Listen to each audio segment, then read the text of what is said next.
गया, शंकर का हो गया। क्या है ऐसा? परखोगे तब जानोगे। जानो महाराज,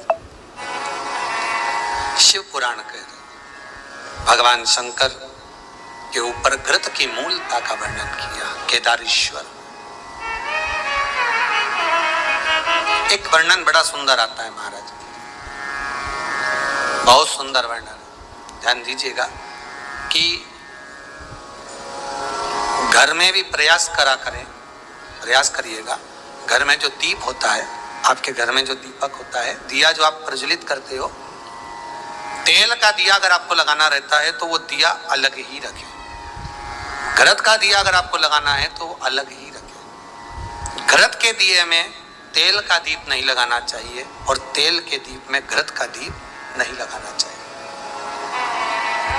कई लोग कहते हैं, कई लोगों का एक प्रसंग रहता है, महाराज जी गुरुदेव हमारा इतना सा कहना है कि हम मंदिर जाते हैं, रोज दिया लगाने जाते हैं, हम भगवान को रोज दिया लगाते हैं, पर एक बात समझ में नहीं आती, हमारे सालों निकल गए दिया लगाते लगाते, उसके बाद भी मैं दुखी क्यों? भगवान ने मेरे क्यों नहीं सुनी?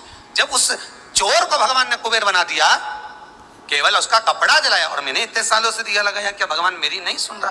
कारण हो सकता तुम डब्बी तो घी की लेकर गई हो, बत्ती भी घी की लेकर गई हो, पर मंदिर में जो दिया पड़ा था जिसमें तुम बत्ती जला कर आई हो सकता है वो तेल की हो सकती है। कहीं ना कहीं हमारी गलती हो रही है, भगवान की तरफ से कोई गलती नहीं। भगवान तो हाला हजूर बैठा है तुम्हारा भंडार भरने के लिए, पर गलती हम करते हैं कि हम दिया नहीं ले जाते। हम तो मंदिर के दिया उठाया, अब घी का था कि तेल का था, अपन ने तो बत्ती लगा दी, नचित करा। पर पहले की माता कितनी चतुर होती थी, आटे का दिया लगाती थी कि वो दिया नया बनाओ, जरा सा आटा उसना है, रोटी बनी रही है, उसमें से दिया निकाला लगा दिया।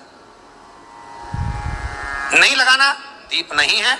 अगर आपको लगता है कि ये तेल का घी का दिया अलग होना चाहिए, इसलिए पहले मंदिरों के अंदर घृत दिया लिखा जाता था, घी का दिया, घी का दिया। आप कभी महेश्वर जाइए, महेश्वर में नर्मदा जी के घाट पर शिव मंदिर में जो दिए जलते वहां लिखा रहता है ये घृत का दिया, तेल का दिया, वहां लिखा दिए ही जलते हैं वहां 108। ये घृत का है, ये तेल का है। कई छोटी छोटी गलतियां हैं जो हम करते हैं और बाद में कहते हैं भगवान हमारा नहीं सुन। हमारी आदत है, दिया मांझ कर रखा, जो घी का लगाते आए थे, आज जरूरत पड़ गई कि तेल का लगा दिया, तेल का लगा दिया। तेल की बात मना नहीं, आपकी जैसी श्रद्धा आप लगाओ, तेल का लगाओ, तेल का लगाओ, घी का लगाना घी का लगाओ, मन आपका, पर उस दिए में लगाओ जो अभी तक तुम घी का लगाते आए थे उसमें घी का ही लगाइए, जो तेल का लगाते आए थे उसमें तेल का ही लगाइए। क्या होगा उससे?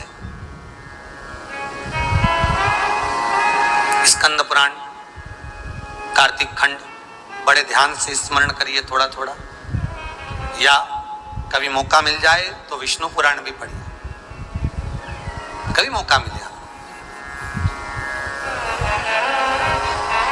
कल्याण का कृष्णांग वो भी पढ़िए, कभी मौका मिले तो। और उसका स्मरण करेंगे आप तो उसमें दीप का बड़ा बड़ा महत्व बताया। कौन सा दिया? शायद एक बार कथा में, पहले कार्तिक के महीने की कथा में हमने यहाँ पर व्यासपीठ से भी वर्णन किया सारे दीपों का महत्व, और उन दियों का फोटो भी दिखाया आपको कि इस दीप का मतलब ये होता है, इसमें ऐसा दिया लगना चाहिए, इसमें ऐसी बाती लगना चाहिए, उसमें ऐसा स्मरण होना चाहिए, बताया दीप महत्व।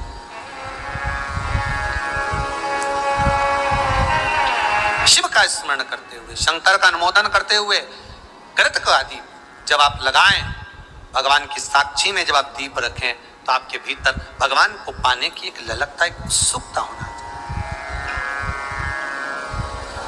एक उमंगता हो शिव को पाने। समय आया, आगे चरित्र वर्णन किया भगवान शिव का। माता पार्वती जी की गोद में जो श्री गणेश जी महाराज विराजमान थे, उन्हीं का मंगल विवाह रिद्धि सिद्धि के साथ किया।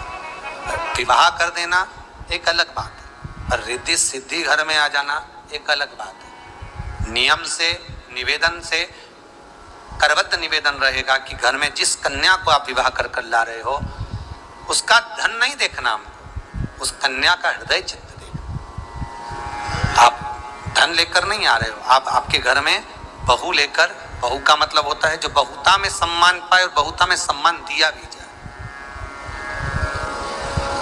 घर में जब प्रवेश करे तो हमारे को धन दूसरे का नहीं चाहिए, हमारी बहू का पांव घर में ऐसा पड़े, संपदा उसके आनंद में बढ़े। बस ये भाव रखकर हमें भीतर, भगवान गणेश जी महाराज का विवाह करा, रिद्धि सिद्धि आई, और रिद्धि सिद्धि आना कोई साधारण बात नहीं, सहज बात नहीं।